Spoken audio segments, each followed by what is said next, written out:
한국은 핵무기에 대한 책임을 져라. 미국 CIA가 한국에서 비밀리에 들어온 첩보를 듣고 충격에 빠졌습니다. 한국은 핵 확산 방지 조약에 따라 핵을 보유할 수 없는 나라임에도 불구하고 이를 어겼다는 게 그 이유인데요. 한국의 상황에 이렇게 화를 내는 이유가 무엇인지 바로 알아보겠습니다. 대한민국을 응원하시는 분들은 구독과 좋아요 꾹 눌러주세요. 그날 아침 랭글리 CIA 본부 3층 회의실에 들어섰을 때 저는 그저 일상적인 업무 브리핑 정도로 생각하고 있었어요. 형광등 불빛 아래 20여 명의 동료들이 둘러앉아 있었습니다. 동아시아 분석팀 팀장인 마이클 존슨이 프로젝터를 켜면서 말했어요. 오늘은 한국 관련 특별 임무에 대해 논의하겠다고요. 저는 속으로 한숨을 쉬었습니다. 또 한국이었거든요. 지난 몇 달간 북핵 문제로 한반도 관련 업무가 계속 늘어나고 있었어요. 하지만 이번에는 뭔가 다른 분위기였습니다. 마이클의 표정이 평소보다 심각해 보였거든요. 그가 첫 번째 슬라이드를 띄우면서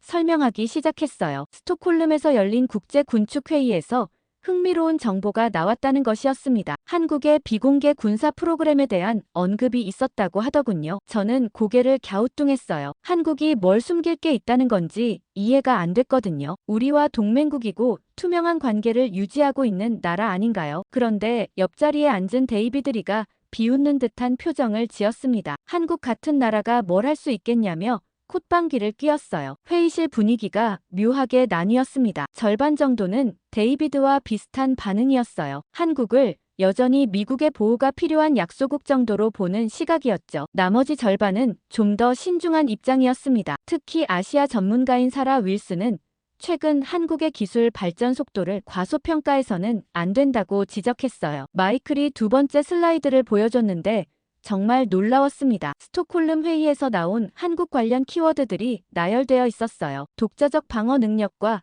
비공개 연구 프로젝트 그리고 첨단 미사일 기술 같은 단어들이 보였습니다. 저는 순간 의아했어요. 이런 정보들이 어디서 나온 건지 궁금했거든요. 회의 중반쯤 정말 충격적인 발언이 나왔습니다. 인사팀에서 온 제임스 밀러가 손을 들고 말했어요. 한국에 직접 가서 확인해보는 게 어떻겠냐는 제안이었습니다. 회의실이 순간 조용해졌어요. 모든 사람이 제임스를 바라봤습니다. 데이비드가 먼저 반발했어요. 동맹국을 의심하고 조사한다는 게 말이 되냐며 격하게 반대했습니다. 하지만 마이클은 의외로 긍정적인 반응을 보였어요. 확인차 정도로 누군가 다녀오는 것도 나쁘지 않다고 말했습니다. 그 순간 모든 시선이 저에게 집중됐어요. 아시아 지역 담당이고 한국어도 어느 정도 할 수 있으니까 자연스러운 선택이었죠. 저는 당황했습니다. 이런 애매한 임무를 받게 될 줄은 전혀 예상하지 못했거든요. 마이클이 구체적인 지시를 내렸어요. 공식적으로는 정례 협력회의 참석이고 비공식적으로는 현지 상황을 파악해보라는 것이었습니다. 무엇을 찾아야 할지도 명확하지 않은 모호한 임무였어요. 그냥 가서 보고 느낀 대로 보고하라는 식이었습니다. 회의가 끝난 후 저는 복잡한 심정이었어요. 한편으로는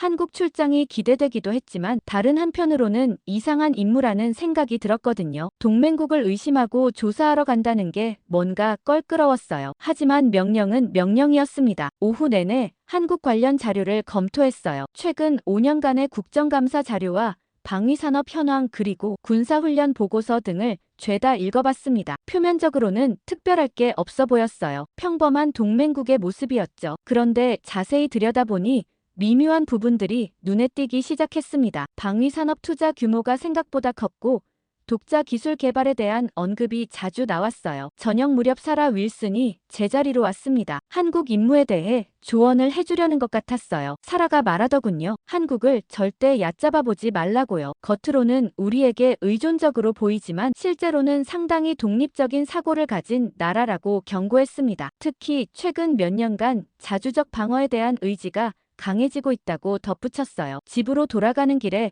저는 깊은 생각에 빠졌습니다. 그때는 이 출장이 제 인생을 완전히 바꿔놓을 거라는 사실을 전혀 몰랐어요. 인천공항에 도착했을 때 첫 인상은 정말 압도적이었어요. 공항 자체가 하나의 거대한 기술 전시장 같았습니다. 자동화된 입국 심사대와 얼굴 인식 시스템, 그리고 로봇 안내원까지 모든 게 첨단 기술로 가득했어요. 저는 속으로 감탄했습니다. 3년 전 마지막 방문 때보다 훨씬 발전한 모습이었거든요. 공항 리무진을 타고 서울 시내로 향하면서 창밖 풍경을 바라봤어요. 고층 빌딩들 사이로 보이는 거대한 LED 스크린들과 깔끔하게 정리된 도로, 그리고 곳곳에 보이는 첨단 시설들이 인상적이었습니다. 운전기사가 영어로 말을 걸어왔어요. 어디서 왔냐고 묻더군요. 미국에서 왔다고 하니까 반가워하면서 한국의 변화에 대해 자랑스럽게 이야기하기 시작했습니다. 특히 최근 몇 년간 국방 기술이 많이 발전했다고 강조하더군요. 저는 귀가 번쩍했어요. 일반 택시기사도 국방 기술에 대해 관심이 많다는 게 신기했거든요. 오후 4시쯤 명동에 있는 호텔에 체크인했습니다. 프런트 직원이 유창한 영어로 응대해주면서 서울 관광 정보를 자세히 설명해줬어요. 그런데 마지막에 덧붙인 말이 흥미로웠습니다. 요즘 외국인들이 한국의 기술력에 많이 놀란다고 하더군요. 특히 방산 분야에서 세계적인 수준에 도달했다고 자랑스럽게 말했어요. 저는 점점 궁금해지기 시작했습니다. 왜 모든 사람이 자연스럽게 국방 기술 이야기를 꺼내는 걸까요? 저녁 7시에 서울 CIA 지부에서 만나기로 한 현지 연락관 톰 앤더슨을 만났어요. 강남구에 있는 조용한 카페에서 만났는데 톰의 첫 말이 정말 충격적이었습니다. 캐서린, 한국을 완전히 새롭게 봐야 할 것 같다고 말하더군요. 지난 2년간 이곳에서 근무하면서 느낀 건데 한국의 실제 능력이 우리가 생각했던 것보다 훨씬 뛰어나다는 것이었어요. 톰이 구체적인 예를 들어 설명해줬습니다. 작년에 한국군이 실시한 미사일 훈련을 직접 봤는데 정확도와 사거리가 상상 이상이었다고 했어요. 공식 발표된 수치보다 훨씬 뛰어난 성능을 보였다는 것이었습니다. 저는 놀라면서 물어봤어요. 그럼 우리가 모르는 기술이 있다는 뜻이냐고요? 톰이 고개를 끄덕였습니다. 확실하지는 않지만 상당히 의심스러운 부분들이 많다고 답했어요. 특히 최근 몇 달간 국방과학연구소 주변 활동이 부쩍 늘어났다고 덧붙였습니다. 커피를 마시면서 톰은 더 자세한 이야기를 들려줬어요. 한국 방산업체들의 수출 실적이 급증하고 있다는 것이었습니다. 폴란드와 호주 그리고 사우디아라비아 등 여러 나라에서 한국 무기를 선호하고 있다고 했어요. 그 이유가 단순히 가격 경쟁력 때문만은 아니라는 게 톰의 분석이었습니다. 실제 성능이 뛰어나기 때문이라는 것이죠. 가장 흥미로운 부분은 사이버 보안 분야였어요. 톰에 따르면 한국의 사이버 방어 능력이 세계 최고 수준에 달했다고 했습니다. 북한의 지속적인 사이버 공격을 막아내면서 축적한 노하우가 엄청나다는 것이었어요. 심지어 미국도 한국의 사이버 보안 기술을 벤치마킹하고 있다고 귀띔해줬습니다. 저는 점점 혼란스러워지기 시작했어요. 랭글리에서 받은 브리핑과 현지에서 듣는 이야기가 너무 달랐거든요. 과연 어느 쪽이 진실일까요? 톰이 마지막으로 중요한 조언을 해줬습니다. 한국 사람들과 대화할 때 조심하라는 것이었어요. 겉으로는 친근하게 대하지만 실제로는 상당히 경계심이 강하다고 했습니다. 특히 외국 정보기관에 대해서는 매우 민감하게 반응한다고 경고했어요. 호텔로 돌아가는 길에 저는 서울 야경을 바라봤습니다. 한강을 가로지르는 수많은 다리들과 반짝이는 고층 빌딩들, 그리고 멀리 보이는 산들까지 모든 게 조화롭게 어우러져 있었어요. 정말 아름다운 도시였지만 동시에 뭔가 숨겨진 것들이 있을 것 같은 신비로운 느낌도 들었습니다. 그날 밤 호텔방에서 내일 일정을 정리하면서 생각해봤어요. 다음날 오전 9시 저는 한국국방과학연구소가 있는 대전으로 향했어요. KTX를 타고 가면서 창밖으로 보이는 풍경이 정말 인상적이었습니다. 불과 1시간 만에 서울에서 대전까지 도착하는 속도도 놀라웠지만 곳곳에 보이는 연구단지들과 첨단 시설들이 눈에 띄었어요. 한국의 기술력을 단적으로 보여주는 장면들이었죠. 대전역에 도착해서 택시를 탔는데 기사분이 어디 가냐고 물어보더군요. 국방과학연구소 근처라고 하니까 표정이 조금 굳어졌어요. 그곳은 일반인 출입이 엄격하게 통제된다고 말하면서 혹시 관계자냐고 조심스럽게 물어봤습니다. 저는 적당히 얼버무렸어요. 연구소 정문 앞에 도착했을 때 정말 깜짝 놀랐습니다. 보안이 상상 이상으로 삼엄했어요. 경비 초소만 3개가 있었고 각종 검색 장비들이 곳곳에 설치되어 있었습니다. 담장 높이도 5m는 좋게 되어 보였고 철조망과 감시 카메라가 빈틈없이 설치되어 있었어요. 이런 보안시설은 미국의 로스알라모스 연구소에서나 봤던 수준이었습니다. 연구소 주변을 한 바퀴 돌아보면서 저는 점점 의문이 커졌어요. 왜 이렇게까지 보안을 강화해야 할까요? 단순한 방산 연구라면 이 정도까지는 필요 없을 텐데 말이죠. 담장 너머로 보이는 건물들도 심상치 않았습니다. 거대한 실험동들과 지하로 연결된 것 같은 구조물들이 보였어요. 점심시간쯤 연구소 근처 식당에서 밥을 먹으면서 현지인들과 자연스럽게 대화를 나눠봤습니다. 식당 사장님이 친근하게 말을 걸어왔어요. 외국인이 이런 곳까지 오는 게 신기하다고 하더군요. 저는 한국의 기술력에 관심이 많다고 둘러댔습니다. 그랬더니 사장님이 자랑스러운 표정을 지으면서 말하기 시작했어요. 이 동네 연구소에서 정말 대단한 걸 만들고 있다고 하더군요. 구체적으로 무엇인지는 모르지만 외국에서도 놀랄만한 기술이라고 귀띔해줬습니다. 오후에는 대덕 연구개발 특구 내 다른 연구소들도 둘러봤어요. 한국항공우주연구원, 한국원자력연구원 등 이름만 들어도 쟁쟁한 기관들이 모여 있었습니다. 각 연구소마다 보안이 철저했지만 특히 국방과학연구소 주변이 가장 삼엄했어요. 뭔가 특별한 일이 진행되고 있다는 느낌이 강하게 들었습니다. 한국항공우주연구원 앞에서 우연히 만난 연구원과 잠깐 이야기를 나눌 기회가 있었어요. 30대 중반 정도 되어 보이는 남성이었는데 영어를 유창하게 구사했습니다. 한국의 우주기술에 대해 질문해보니 정말 놀라운 이야기를 들려줬어요. 최근 몇 년간 로켓 기술이 급속도로 발전하고 있다고 하더군요. 특히 고체 연료 로켓 분야에서는 세계 최고 수준에 도달했다고 자부심을 보였습니다. 저는 호기심에 물어봤어요. 고체 연료 로켓이 왜 중요한지 말이죠. 그 연구원이 설명해 주기를 고체 연료는 액체 연료보다 보관이 쉽고 즉시 발사가 가능하다고 했습니다. 군사적 목적으로는 훨씬 유리한 방식이라는 것이었어요. 그 순간 저는 뭔가 연결고리를 발견한 느낌이었습니다. 저녁에 서울로 돌아와서 톰 앤더슨과 다시 만났어요. 오늘 본 것들을 상세히 보고했습니다. 톰도 제 관찰에 동의하면서 추가 정보를 제공해줬어요. 최근 몇 달간 국방과학연구소에 특별한 물자들이 반입되고 있다는 것이었습니다. 정확히 무엇인지는 확인하지 못했지만 일반적인 연구 장비와는 다른 것들이라고 했어요. 가장 흥미로운 건 인력 동향이었습니다. 톰에 따르면 최근 해외에서 활동하던 한국인 과학자들이 대거 귀국하고 있다고 했어요. 특히 핵물리학과 로켓공학 전문가들이 많다는 것이었습니다. 이들 대부분이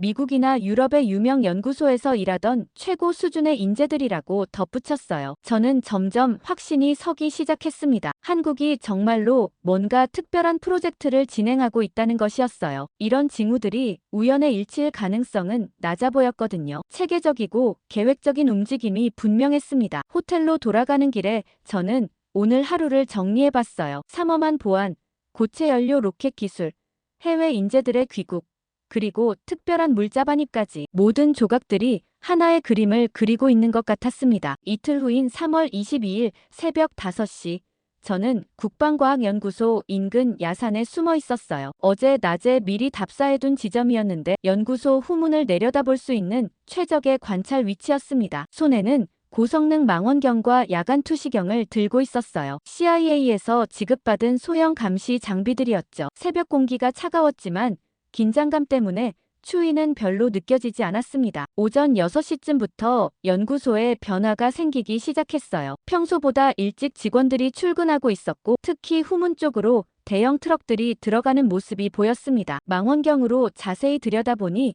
트럭에 실린 물건들이 심상치 않았어요. 두꺼운 천으로 덮여 있었지만 형태로 보아 상당히 큰 기계 부품들 같았습니다. 오전 8시경 정말 놀라운 장면을 목격했어요. 연구소 지하에서 거대한 환풍구가 작동하기 시작했습니다. 열화상 카메라로 확인해보니 지하 깊숙한 곳에서 상당한 열이 발생하고 있었어요. 이런 패턴은 대규모 실험이나 제조 과정에서만 나타나는 현상이었습니다. 저는 더 가까이 접근해보기로 결심했어요. 오전 10시쯤 등산객으로 위장해서 연구소 담장 근처까지 내려갔습니다. 거리상으로는 불과 200m 정도였는데 그 순간 예상치 못한 일이 벌어졌어요. 갑자기 뒤에서 목소리가 들렸습니다. 안녕하세요. 어디서 오셨나요? 저는 깜짝 놀라서 돌아봤어요. 30대 후반으로 보이는 한국인 남성이 서 있었습니다. 평상복을 입고 있었지만 뭔가 범상치 않은 분위기였어요. 특히 눈빛이 예리했습니다. 저는 당황하면서도 최대한 자연스럽게 대답했어요. 미국에서 온 관광객이라고 소개하면서 이 근처에 유명한 등산로가 있다고 들었다고 둘러댔습니다. 그 남성이 미소를 지으면서 말했어요. 이곳은 등산하기에는 적합하지 않다고요. 특히 외국인에게는 위험할 수 있다고 조언했습니다. 그러면서 자연스럽게 제 카메라와 배낭을 쳐다봤어요. 저는 식은땀이 흘렀습니다. 이 사람이 누구인지 대충 짐작이 갔거든요. 한국 정보기관 요원일 가능성이 높았어요. 그가 계속해서 말했습니다. 한국에 관심이 많으신 것 같은데 공식적인 루트를 통해 견학 신청을 하시는 게 어떻겠냐고 제안했어요. 그러면서 명함을 꺼내더군요. 국방부 대외협력과 김민수라고 적혀 있었습니다. 저는 억지로 미소를 지으며 고맙다고 인사했어요. 하지만 속으로는 완전히 들킨 기분이었습니다. 김민수 씨가 마지막으로 한 말이 정말 의미심장했어요. 한국은 동맹국과의 투명한 관계를 중시한다고 강조하면서 서로 오해가 생기지 않도록 정직하게 소통하는 게 중요하다고 말했습니다. 이건 분명히 경고의 메시지였어요. 점심시간에 근처 식당에서 혼자 밥을 먹으면서 상황을 정리해봤습니다. 완전히 감시당하고 있다는 걸 확인했어요. 한국 측에서 제 정체와 목적을 이미 파악하고 있을 가능성이 높았습니다. 하지만 동시에 그들의 반응이 흥미로웠어요. 적대적이지 않으면서도 확실한 선을 그어주는 방식이었거든요. 오후에 서울로 돌아가는 기차에서 저는 김민수 씨와의 대화를 계속 되새겼어요. 그가 한 말 중에서 특히 기억에 남는 부분이 있었습니다. 한국도 자국의 안보를 위해 필요한 조치들을 취하고 있다는 언급이었어요. 이게 단순한 방어 체계를 말하는 건지 아니면 더 큰 의미가 있는 건지 궁금했습니다. 저녁에 톰과 만나서 오늘 있었던 일을 상세히 보고했어요. 톰도 놀라워했습니다. 이렇게 빨리 접촉이 올 줄은 몰랐다고 하더군요. 하지만 이것 자체가 중요한 정보라고 분석했어요. 한국 측이 이 정도로 신경을 쓴다는 건 정말로 민감한 뭔가가 있다는 방증이라는 것이었습니다. 톰이 추가로 알려준 정보도 흥미로웠어요. 최근 한국 정부가 대외 보안을 대폭 강화했다는 것이었습니다. 특히 외국 정보기관의 활동에 대해 매우 민감하게 반응하고 있다고 했어요. 이런 변화가 시작된 시점이 작년 말부터라고 덧붙였습니다. 호텔로 돌아가면서 저는 새로운 접근 방법을 생각해봤어요. 직접적인 잠입은 이미 불가능해 보였습니다. 다른 방식으로 정보를 수집해야 할 것 같았어요. 하지만 오늘 만난 김민수 씨의 태도에서 한 가지 확신한 게 있었습니다. 한국이 정말로 중요한 뭔가를 숨기고 있다는 것이었어요. 그날 밤 호텔방에서 저는 지금까지 수집한 모든 정보를 정리하기 시작했어요. 노트북을 켜고 암호화된 CIA 내부망에 접속해서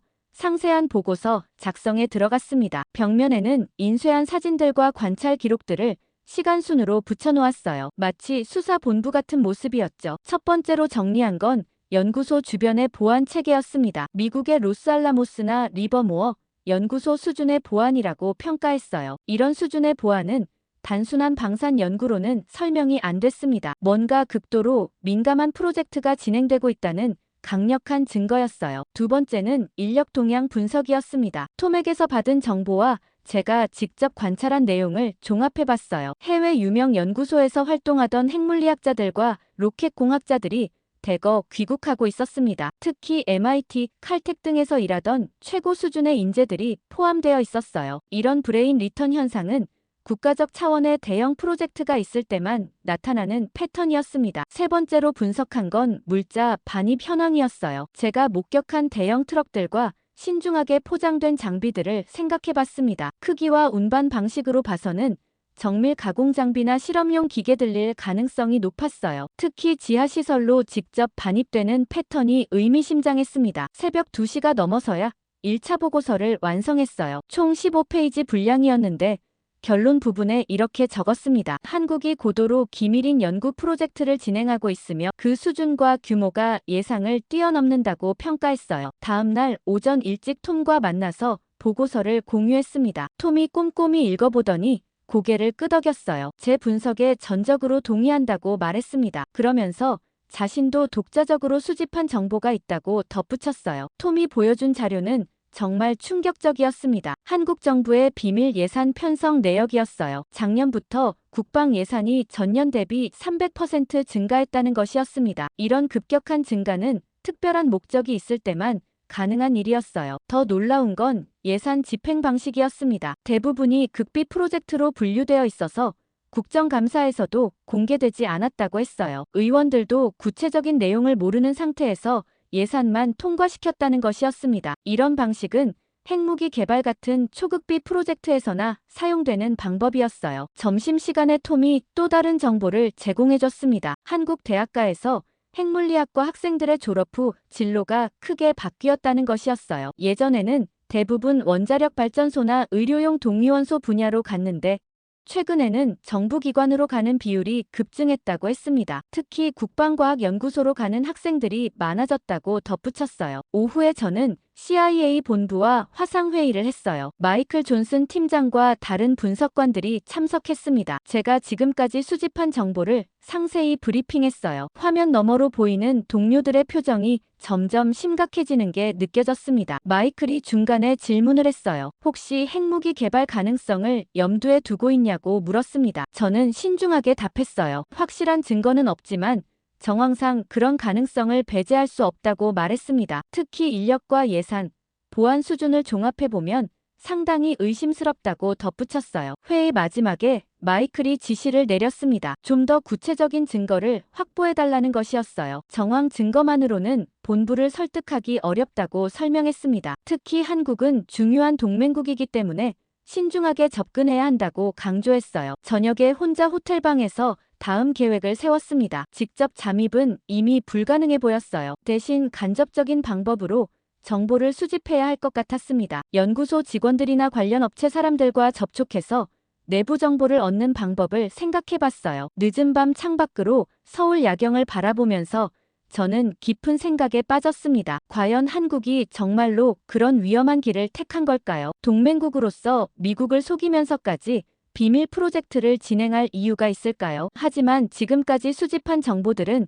모두 그 가능성을 뒷받침하고 있었어요. 3월 25일 새벽 3시 저는 다시 한번 국방과학연구소 접근을 시도하기로 결심했어요. 이번에는 더 정교한 계획을 세웠습니다. 소형 드론과 열화상 카메라, 그리고 전자신호 탐지기까지 준비했어요. 목표는 연구소 내부 활동을 직접 확인하는 것이었습니다. 어제 답사해둔 야산 능선을 따라 올라가면서 저는 긴장감을 느꼈어요. 이번이 마지막 기회일 수도 있다는 생각이 들었거든요. 김민수 씨와의 만남 이후 감시가 더 강화됐을 가능성이 높았습니다. 하지만 확실한 증거 없이는 본부를 설득하기 어려웠어요. 오전 4시쯤 최적의 관찰 지점에 도착했습니다. 연구소에서 직선거리로 약 800m 떨어진 곳이었어요. 드론을 띄우기 전에 먼저 육안으로 주변을 살펴봤습니다. 평소보다 경비가 삼엄해 보였어요. 담장 주변을 순찰하는 경비원들의 숫자가 늘어났고 감시 카메라도 추가로 설치된 것 같았습니다. 드론을 조심스럽게 띄워 올렸어요. 소음을 최소화한 특수 모델이었지만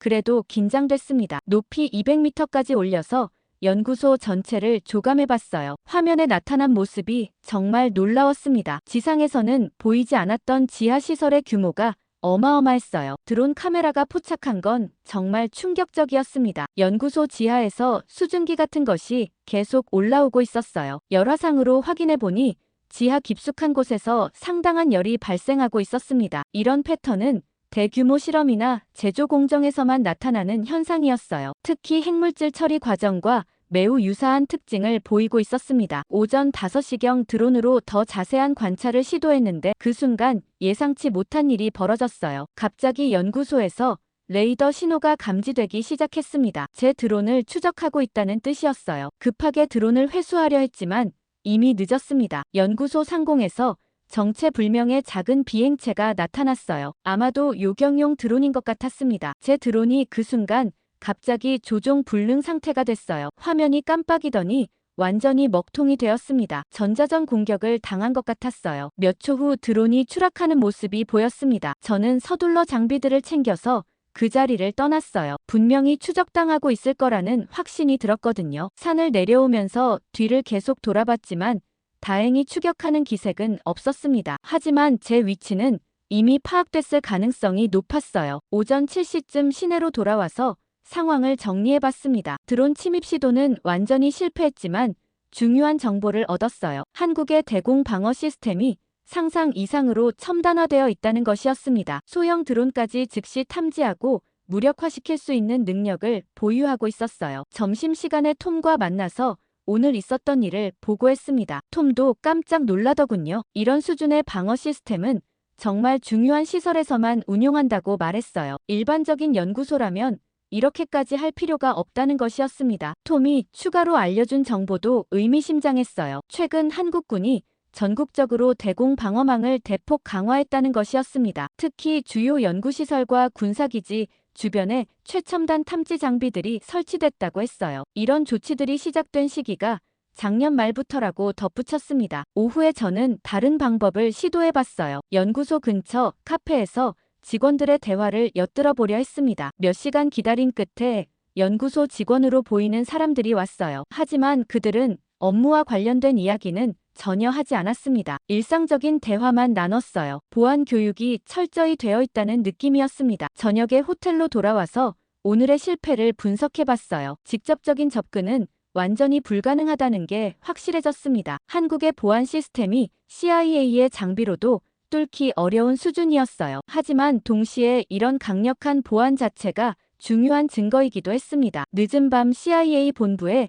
긴급 보고를 올렸어요. 직접 잠입은 실패했지만 한국이 극도로 민감한 프로젝트를 진행하고 있다는 확신을 얻었다고 보고했습니다. 특히 지하시설의 규모와 열 발생 패턴, 그리고 첨단 방어 시스템까지 종합하면 심상치 않은 상황이라고 평가했어요. 마이클 팀장으로부터 답신이 왔습니다. 더 이상 직접적인 접근은 중단하고 다른 방법을 모색하라는 지시였어요. 외교적 문제가 발생할 수 있다는 우려 때문이었습니다. 하지만 계속해서 정보 수집은 진행하라고 덧붙였어요. 3월 27일 오전 10시 제가 보낸 긴급 보고서로 인해 CIA 본부에서는 비상회의가 소집됐어요. 화상회의로 참석한 저는 랭글리 회의실의 긴장된 분위기를 고스란히 느낄 수 있었습니다. 참석자들은 마이클 존슨 팀장을 비롯해 동아시아 담당 부국장, 그리고 정책기획팀 고위 간부들까지 총 15명이었어요. 마이클이 회의를 시작하면서 저에게 먼저 발언 기회를 줬습니다. 지난 일주일간의 현지 조사 결과를 상세히 브리핑해달라는 것이었어요. 저는 수집한 모든 증거들을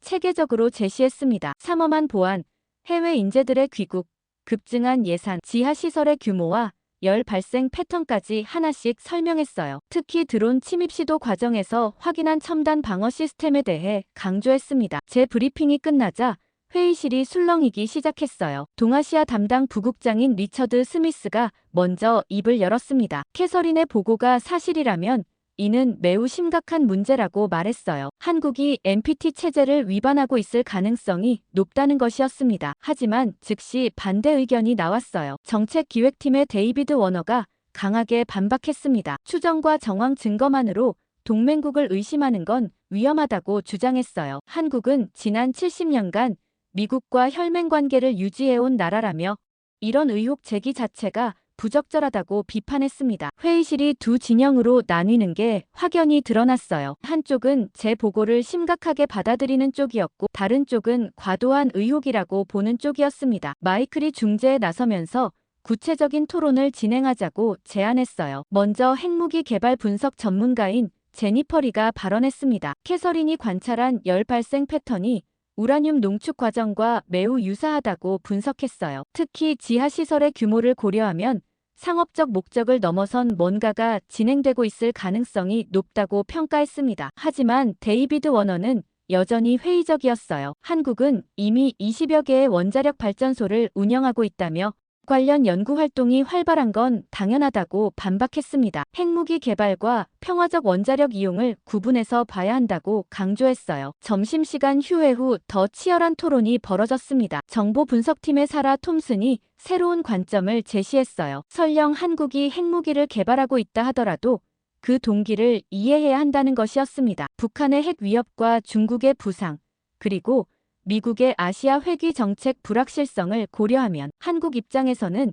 자위권 차원의 고려가 있을 수 있다고 분석했어요. 이 발언에 데이비드가 격하게 반응했습니다. 그런 식으로 정당화하면 모든 국가가 핵무기를 개발할 수 있는 명분을 주는 것이라고 반박했어요. NPT 체제의 근간을 흔드는 위험한 사고라며 강하게 비판했습니다. 오후 3시경 정말 결정적인 순간이 왔어요. 리처드 부국장이 기밀 정보를 하나 공개했습니다. 사실 한국의 핵 개발 가능성은 몇 년 전부터 내부적으로 검토되고 있었다는 것이었어요. 다만 확실한 증거가 없어서 공개적으로 논의하지 않았다고 설명했습니다. 이 폭탄 선언에 회의실이 조용해졌어요. 데이비드까지도 할 말을 잃은 것 같았습니다. 리처드가 계속해서 설명했어요. 최근 몇 년간 한국의 행동 패턴에서 여러 의심스러운 부분들이 포착됐다고 했습니다. 특히 국제 핵 관련 회의에서의 발언이나 IAEA와의 관계 변화 등이 주목할 만하다고 덧붙였어요. 회의 마지막에 마이클이 결론을 정리했습니다. 현재로서는 확실한 증거가 부족하지만 지속적인 모니터링이 필요하다는 것이었어요. 저에게는 좀 더 신중한 방법으로 정보 수집을 계속하라고 지시했습니다. 외교적 마찰을 최소화하면서 사실 확인에 집중하라는 것이었죠. 화상회의가 끝난 후 저는 복잡한 심정이었어요. 제 보고가 이렇게 큰 파장을 일으킬 줄은 몰랐거든요. 하지만 동시에 확신도 들었습니다. 한국에서 제가 본 것들이 단순한 의심이 아니라는 게 증명된 셈이었어요. 저녁에 톰과 통화하면서 본부 회의 결과를 공유했습니다. 톰도 놀라워했어요. 이제 정말 본격적인 조사가 시작될 것 같다고 말했습니다. 하지만 앞으로는 더욱 조심해야 할 것 같다고 덧붙였어요. 3월 29일 오전 7시 저는 경기도 평택에 있는 한국 방산업체를 향해 출발했어요. 이번에는 직접 잠입 대신 공개된 기술 시연회에 참석하는 방식을 택했습니다. 한화시스템에서 주최하는 차세대 방어체계 설명회였는데 외국 바이어들에게도 개방된 행사였거든요. 저는 미국 방산업체 관계자로 신분을 위장했어요. 시연회장에 도착했을 때 규모에 깜짝 놀랐습니다. 축구장 2개 크기의 거대한 전시장에 각종 첨단 무기들이 즐비하게 전시되어 있었어요. 참석자들도 생각보다 많았습니다. 미국, 유럽, 중동 등 전 세계에서 온 바이어들이 200명 넘게 모여 있었어요. 한국 방산업계의 위상이 이 정도까지 올라왔다는 걸 실감할 수 있었습니다. 오전 9시에 시작된 첫 번째 시연은 K2 전차의 성능 테스트였어요. 1km 떨어진 표적을 정확히 맞히는 모습을 보고 모든 참석자들이 감탄했습니다. 하지만 저를 더 놀라게 한 건 전차의 능동 방어 체계였어요. 날아오는 대전차 미사일을 자동으로 탐지해서 요격하는 시스템이었는데 성공률이 95%를 넘었습니다. 이런 기술은 이스라엘의 트로피 시스템에 버금가는 수준이었어요. 설명회를 진행한 한화시스템 연구원이 자랑스럽게 말했습니다. 이 기술은 100% 독자 개발이라고 강조하더군요. 외국 기술에 의존하지 않고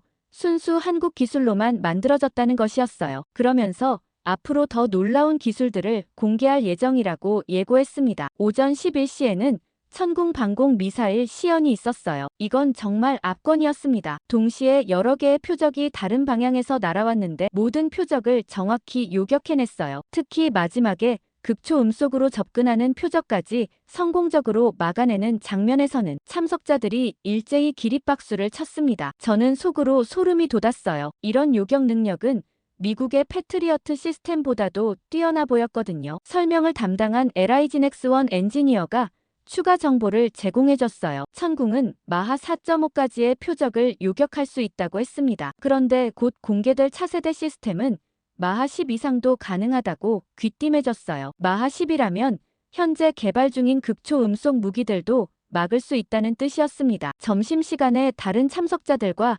자연스럽게 대화를 나눴어요. 독일에서 온 바이어는 한국 기술의 발전 속도에 놀랐다고 말했습니다. 불과 10년 전만 해도 서구 기술을 따라가는 수준이었는데 이제는 일부 분야에서 앞서가고 있다고 평가했어요. 프랑스 탈레스 관계자는 더 구체적인 이야기를 해줬습니다. 유럽 방산업체들이 한국을 경쟁자로 인식하기 시작했다는 것이었어요. 특히 레이더와 전자전 분야에서는 한국이 세계 최고 수준에 도달했다고 인정했습니다. 오후 1시부터는 진짜 놀라운 시연이 시작됐어요. 차세대 전투기 KF-21의 비행 시연이었습니다. 상공에서 펼쳐진 기동은 정말 환상적이었어요. 특히 스텔스 성능 테스트에서는 레이더 화면에서 완전히 사라지는 모습을 보여줬습니다. 참석자들 모두가 감탄했어요. F-35와 비교해도 전혀 뒤지지 않는 성능이었거든요. 더 놀라운 건 조종사의 설명이었습니다. KF-21은 단순히 전투기가 아니라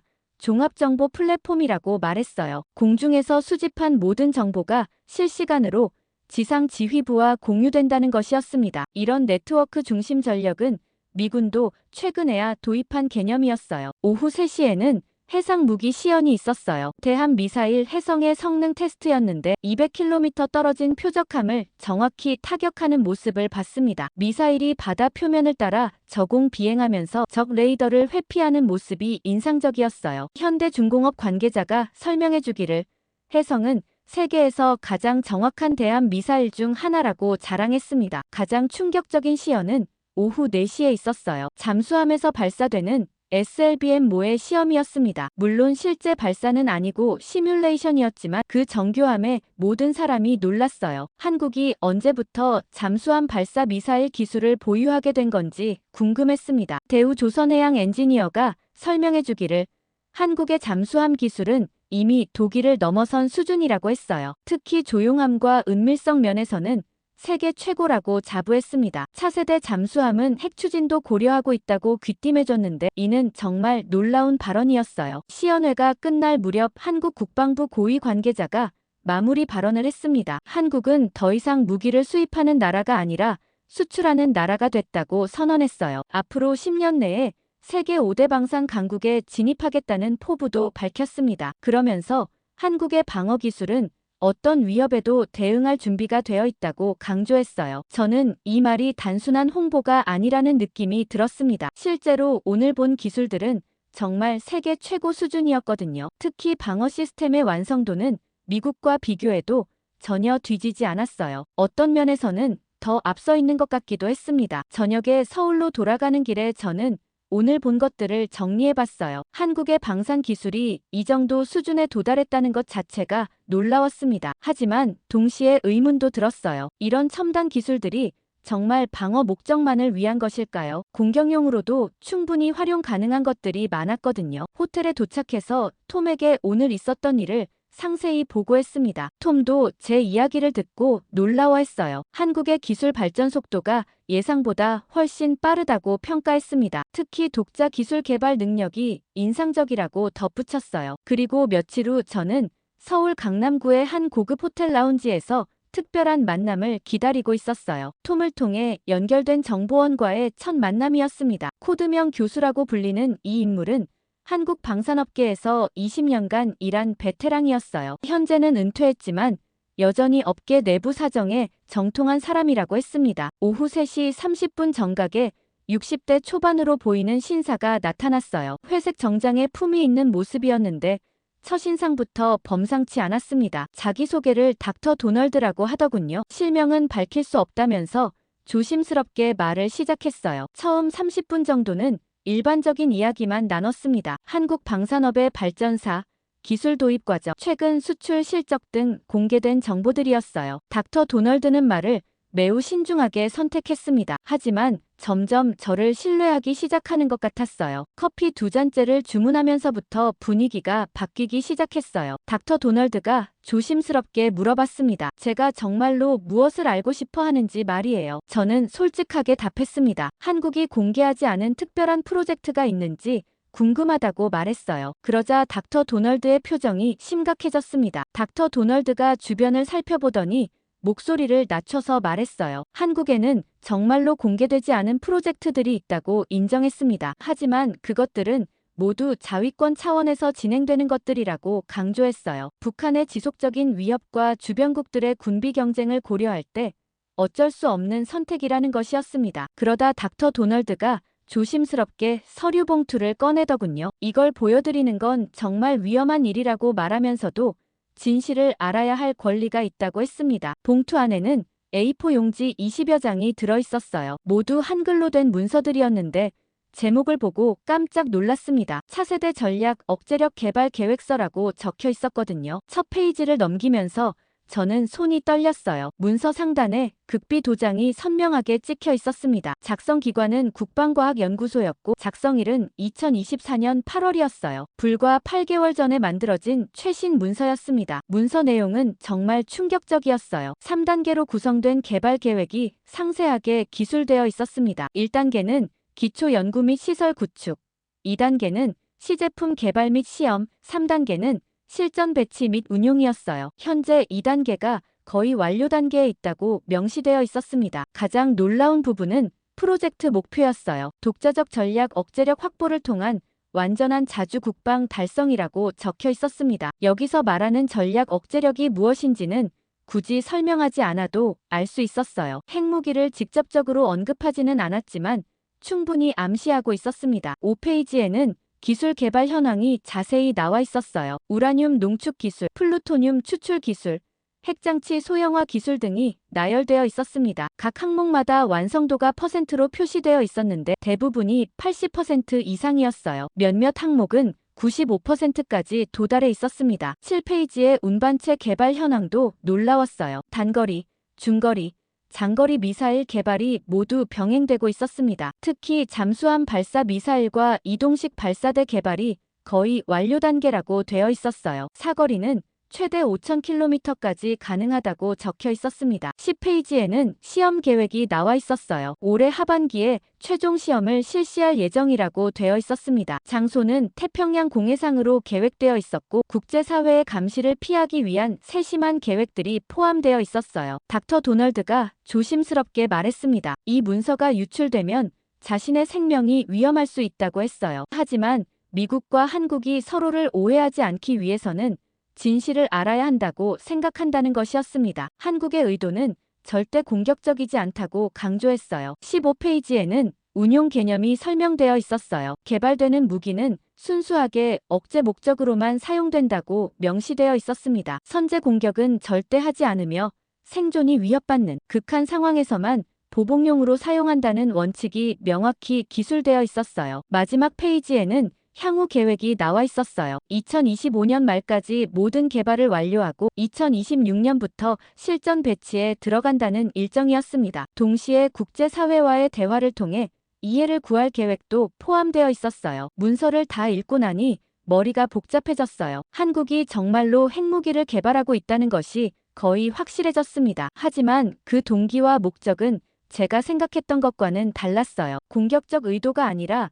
순수한 자위권 차원이라는 게 문서 곳곳에서 강조되고 있었거든요. 닥터 도널드가 마지막으로 당부했습니다. 이 정보를 어떻게 활용할지는 제 판단에 맡기겠지만 한국을 적대시하는 방향으로 사용하지는 말아달라는 것이었어요. 한국과 미국은 영원한 동맹이며 서로 이해하고 협력해야 한다고 강조했습니다. 호텔을 나서면서 저는 가슴이 두근거렸어요. 결정적인 증거를 손에 넣었지만 동시에 큰 책임감도 느꼈습니다. 이 정보를 본부에 보고하면 한미 관계에 큰 파장이 일어날 게 뻔했거든요. 하지만 진실을 숨길 수도 없는 노릇이었어요. 그런데 다음날 10시 저는 예상치 못한 연락을 받았어요. 호텔 프런트에서 제게 편지가 왔다고 알려줬습니다. 발신인은 적혀있지 않았지만 고급 봉투에 정중한 필체로 쓰여진 편지였어요. 내용을 읽고 깜짝 놀랐습니다. 한국 정보기관 고위 관계자가 저와 개인적으로 만나고 싶다는 내용이었거든요. 편지에는 구체적인 장소와 시간이 명시되어 있었어요. 오늘 오후 3시 남산 앤서울타워 근처의 조용한 찻집이었습니다. 서명은 단순히 친구라고만 되어 있었어요. 하지만 편지 하단에 작은 글씨로 김민수라는 이름이 적혀 있었습니다. 며칠 전 연구소 근처에서 만났던 그 사람이었어요. 저는 즉시 톰에게 연락했습니다. 이런 접촉이 안전한지 확인하고 싶었거든요. 톰은 신중하게 검토해보겠다고 했지만 일단 만나보는 것도 나쁘지 않다고 조언했어요. 다만 혼자 가지 말고 백업을 준비하라고 당부했습니다. 오후 2시 30분 저는 남산으로 향했어요. 봄 날씨가 화창해서 많은 관광객들이 있었습니다. 지정된 찻집은 타워에서 조금 떨어진 한적한 곳에 있었어요. 전통 한옥을 개조한 아늑한 분위기의 카페였습니다. 김민수 씨는 이미 와서 기다리고 있었어요. 정오 3시 정각에 도착한 저를 보고 미소를 지으며 일어섰습니다. 이번에는 정장이 아닌 캐주얼한 복장이었는데 훨씬 친근해 보였어요. 하지만 여전히 예리한 눈빛은 그대로였습니다. 처음 20분 정도는 일상적인 대화를 나눴어요. 서울 날씨, 한국 음식, 관광지 등에 대한 가벼운 이야기들이었습니다. 김민수 씨는 유창한 영어로 대화했는데 미국에서 유학한 경험이 있다고 했어요. MIT에서 국제관계학을 공부했다고 하더군요. 차 2잔째를 주문하면서부터 본격적인 대화가 시작됐어요. 김민수 씨가 조심스럽게 운을 뗐습니다. 제가 한국에서 하고 있는 일에 대해 어느 정도 파악하고 있다고 말했어요. 하지만 적대적인 의도는 전혀 없다고 강조했습니다. 오히려 서로 이해할 수 있는 기회가 되었으면 한다는 것이었어요. 가장 놀라운 순간은 오후 3시 30분쯤 왔어요. 김민수 씨가 갑자기 한국어로 말하기 시작했습니다. 제가 한국어를 어느 정도 이해한다는 걸 알고 있었던 거예요. 한국의 입장을 정확히 전달하고 싶다며 모국어로 설명하겠다고 했습니다. 김민수 씨의 설명은 정말 솔직하고 직접적이었어요. 한국이 현재 특별한 프로젝트를 진행하고 있다는 것을 인정했습니다. 하지만 그것은 순전히 자위권 차원이라고 강조했어요. 북한의 핵 위협, 중국의 군사적 부상, 그리고 미국의 아시아 정책 불확실성을 고려할 때 어쩔 수 없는 선택이라는 것이었습니다. 가장 인상적이었던 건 김민수 씨의 다음 발언이었어요. 한국은 미국을 적으로 생각한 적이 한 번도 없다고 강조했습니다. 오히려 영원한 동맹으로 여기고 있으며 앞으로도 그럴 것이라고 확신한다고 말했어요. 다만 동맹이라는 것이 일방적 의존 관계가 아니라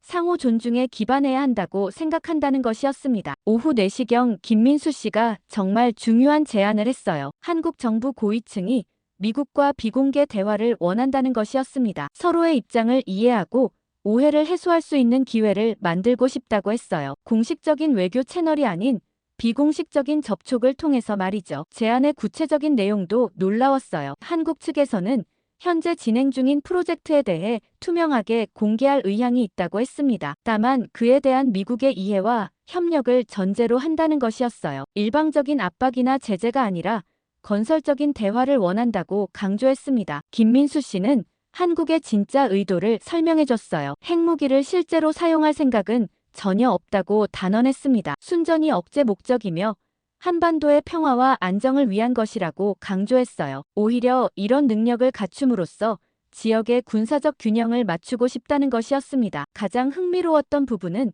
미국과의 협력 방안이었어요. 김민수 씨는 한국이 개발한 기술을 미국과 공유할 의향이 있다고 말했습니다. 특히 소형화 기술이나 방어 시스템 같은 부분에서는 미국도 도움을 받을 수 있을 것이라고 자신했어요. 서로 윈윈할 수 있는 관계를 만들고 싶다는 것이었습니다. 오후 4시 30분쯤 김민수 씨가 마지막 카드를 꺼냈어요. 조심스럽게 작은 USB를 테이블 위에 놓더군요. 이 안에 한국의 진짜 의도와 계획이 담겨 있다고 했습니다. 미국 정부가 검토해본 후 대화할 의향이 있으면 연락하라는 것이었어요. 하지만 이 정보가 악의적으로 사용되면 한미 관계에 돌이킬 수 없는 손상이 올 수 있다고 경고했습니다. USB를 받으면서 저는 복잡한 심정이었어요. 이것은 단순한 정보가 아니라 두 나라의 미래를 좌우할 수 있는 중요한 메시지였거든요. 김민수 씨가 마지막으로 당부했습니다. 한국을 적으로 만들지 말아달라는 것이었어요. 협력하면 서로에게 도움이 되지만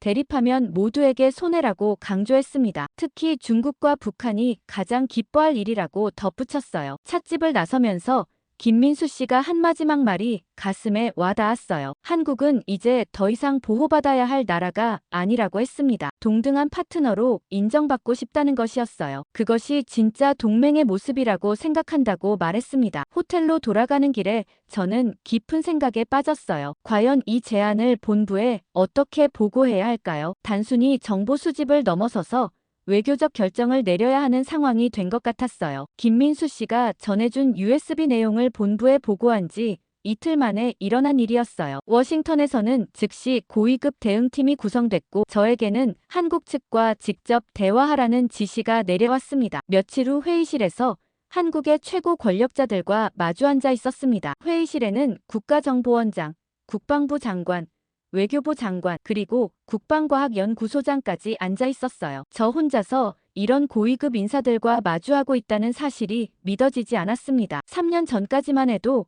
일반 분석관이었던 제가 말이에요. 국가정보원장이 유창한 영어로 환영 인사를 건넨 후 오늘 이 자리가 두 나라 모두에게 중요한 전환점이 될 것이라고 말했어요. 그의 표정은 진지했지만 적대적이지는 않았습니다. 오히려 진정성 있는 대화를 원한다는 느낌이 강하게 들었어요. 그러면서 한국이 왜 이런 결정을 내릴 수밖에 없었는지에 대한 배경부터 차근차근 설명해줬어요. 북한이 지난 10년간 핵 능력을 급속도로 증강해왔고 중국의 군사적 영향력도 계속 커지고 있다는 것이었습니다. 여기에 미국의 아시아 정책이 정권마다 바뀌면서 한국으로서는 불안감을 느낄 수밖에 없었다고 설명했어요. 그러다 한국이 핵무기 개발을 결심한 것은 2019년이었다고 고백했어요. 당시 트럼프 대통령이 한미동맹에 대해 회의적인 발언을 반복하면서 한국 내부에 큰 충격이 있었다는 것이었습니다. 솔직하게 한국은 더 이상 미국의 해구산에만 의존할 수 없다고 판단했다고 했습니다. 물론 미국과의 동맹은 여전히 중요하지만 최후의 보루는 스스로 마련해야 한다는 결론에 도달했다는 것이었어요. 이는 국가 생존의 문제였고 정치적 성향을 떠나 모든 국민이 공감하는 부분이라고 강조했습니다. 국방부 장관이 구체적인 개발 현황을 설명해줬어요. 현재 5기의 핵탄두가 완성된 상태이고 올해 말까지 10기를 추가로 제작할 예정이라고 했습니다. 모두 소형화된 전술핵 수준이며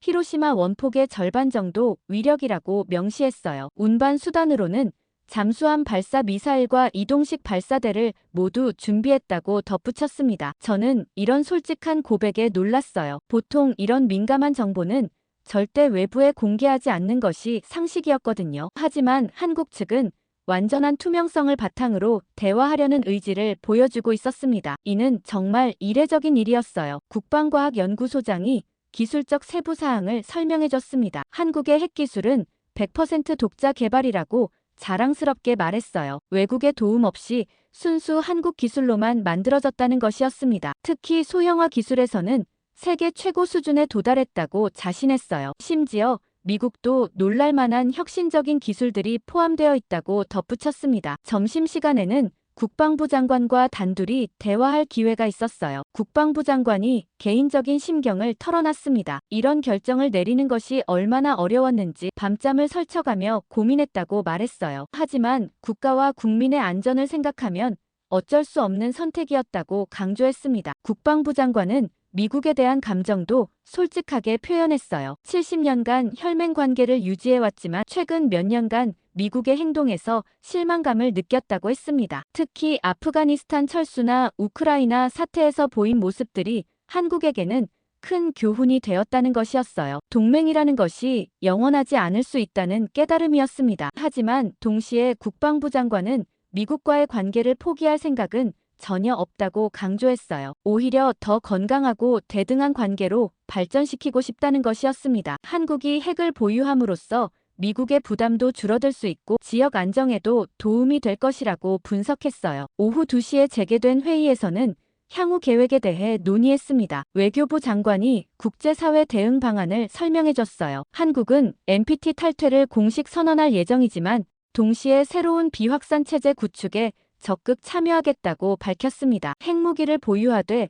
확산은 절대 하지 않겠다는 원칙을 천명하겠다는 것이었어요. 국방부 장관이 미국에 대한 최종 제안을 했습니다. 한국의 핵 개발을 인정하고 협력한다면 한국도 미국과 모든 기술을 공유하겠다는 것이었어요. 특히 소형화 기술이나 방어 시스템은 미국에게도 큰 도움이 될 것이라고 자신했습니다. 반대로 미국이 압박하고 제재한다면 한국은 독자적인 길을 갈 수밖에 없다고 경고했어요. 마지막으로 한국은 절대 미국의 적이 되고 싶지 않다고 강조했어요. 하지만 더 이상 보호받는 존재가 아니라 동등한 파트너가 되고 싶다는 것이었습니다. 그것이 진정한 동맹의 모습이라고 생각한다고 말했어요. 회의가 끝나고 나서 저는 머리가 복잡했어요. 이것은 단순한 정보 수집을 넘어서 역사적인 순간에 참여하게 된 것이었거든요. 한국의 진정성은 충분히 느꼈지만 미국이 어떤 반응을 보일지는 예측하기 어려웠어요. 용산을 떠나면서 저는 깊은 책임감을 느꼈습니다. 제가 전달하는 보고서에 따라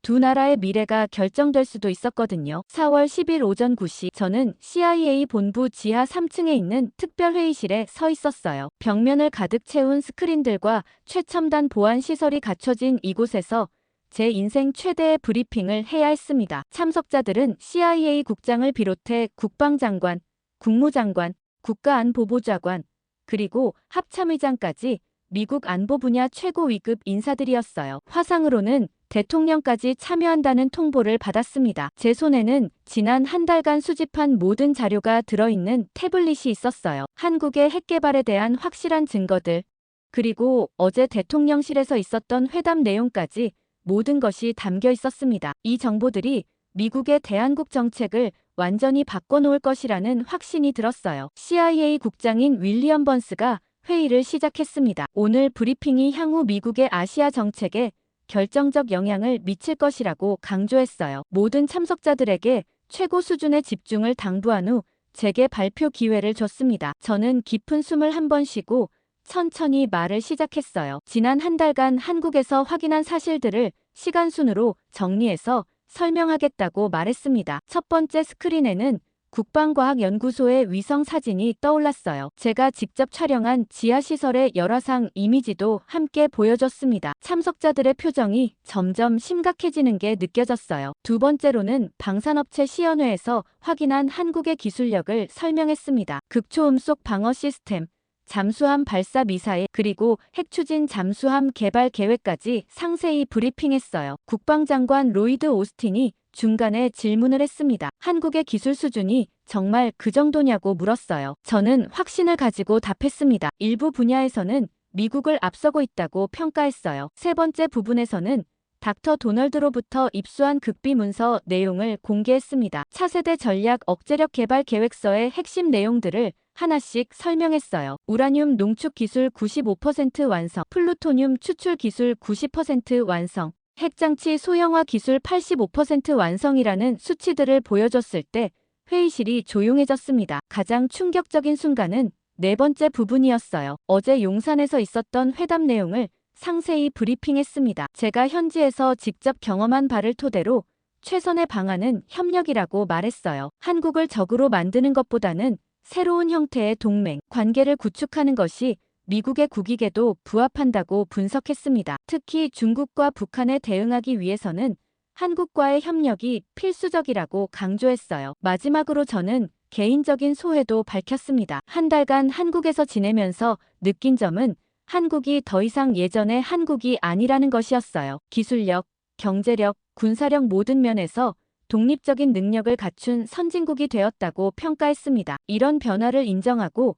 새로운 관계를 구축하는 것이 현명하다고 생각한다고 말했어요. 회의가 끝난 후 대통령이 개별적으로 저와 통화했습니다. 정말 고생 많았다고 격려해주면서 앞으로도 한국 문제를 계속 담당해달라고 부탁했어요. 제 분석과 판단을 신뢰한다고 말해줬을 때 정말 뿌듯했습니다. 앞으로 한미 관계가 어떻게 발전할지는 모르지만 적어도 서로를 존중하는 진정한 동반자 관계로 나아가야 한다는 확신이 들었습니다. 태평양을 바라보며 저는 중얼거렸어요. 이제 정말 새로운 시대가 시작됐구나.